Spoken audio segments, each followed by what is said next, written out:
The zoom command is actually a simple tool to use, but it is difficult to a degree.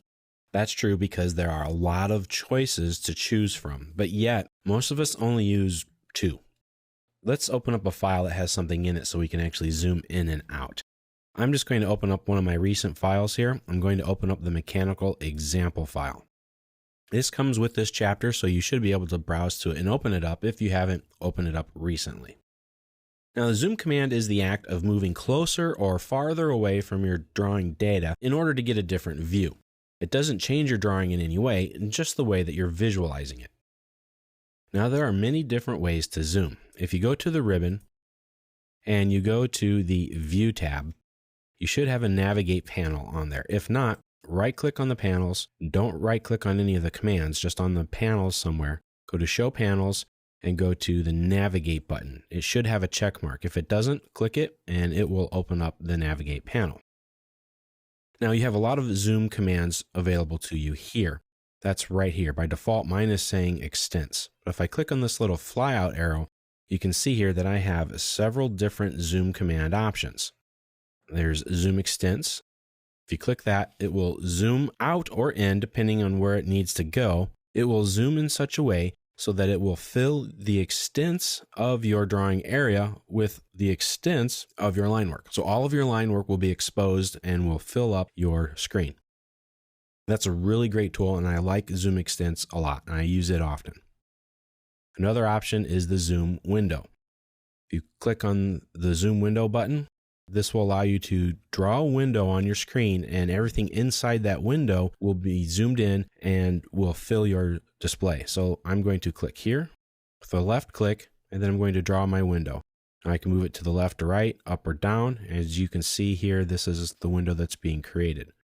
So I'm going to look at this part, left click again, and it zooms me into that spot. That's a zoom window.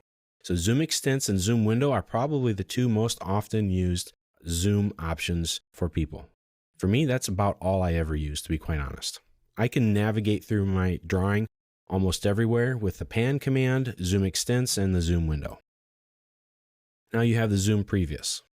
That will just take you back to the last state of zoomage, as I'd like to say, or your last zoom state. And it takes you back there. If I click on it again, it takes me back one step even further. And I don't have any more zoom previews saved. So that's what that does. Now, real-time zoom, this will zoom as you drag your mouse, left click, and then drag your mouse up or down diagonally, back and forth, and it zooms in real time. So that's kind of handy if you want to zoom in on something slowly and still see everything as it's zooming in. Now it's going to focus on the center of your screen. You don't really focus where you click at. As you can see, I can click anywhere, and as I move up or move down, it zooms in or out accordingly. That's real-time zoom. As I said earlier, a reason to use that is so that you can zoom in slowly, accurately, and it's very easy to see what you're zooming to. One reason not to do it is that it's very slow. Now, Zoom All.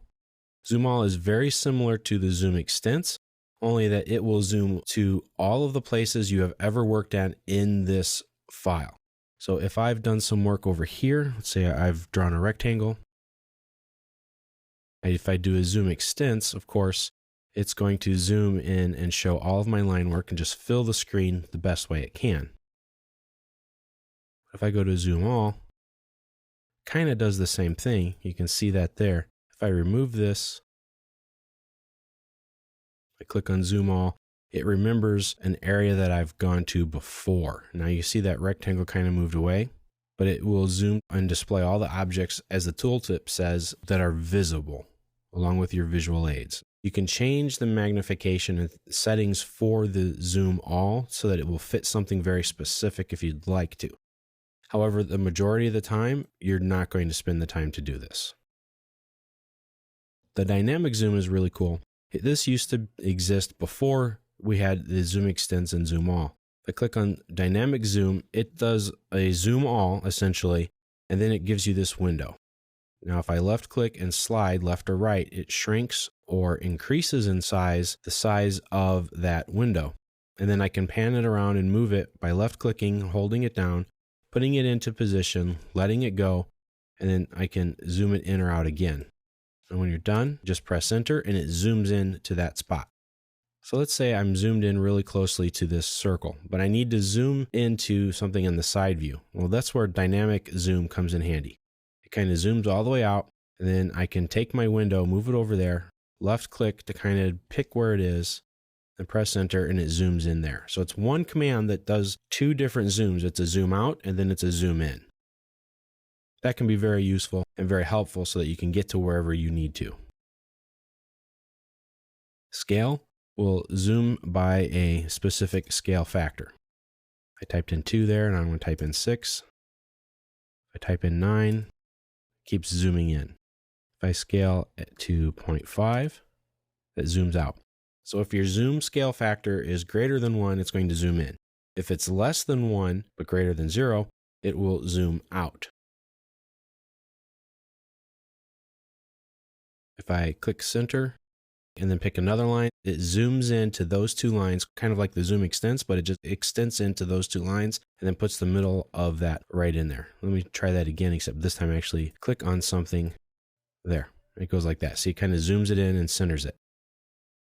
So in a way, it's a little bit like the zoom window, but with a diagonal line. Now the zoom object is quite simple. You select the object, press enter, and it zooms into that object, filling the screen with that object. So if you want to see something very specific, that's a really great zoom tool to use. And then you have zoom in and zoom out. This just zooms in just a little bit, and zoom out, zoomed out just a little bit. So you can see here the zoom command is very complicated. You have a lot of options available to you. Now you can get to these on the ribbon, or you can get to them on the command line. Just type in the word zoom, press enter, and you have all of your options right here on the command line. Just pick the one that you want and perform the zoom command. Now, another way to zoom in is with your scroll wheel. You just zoom in or zoom out just by scrolling your scroll wheel.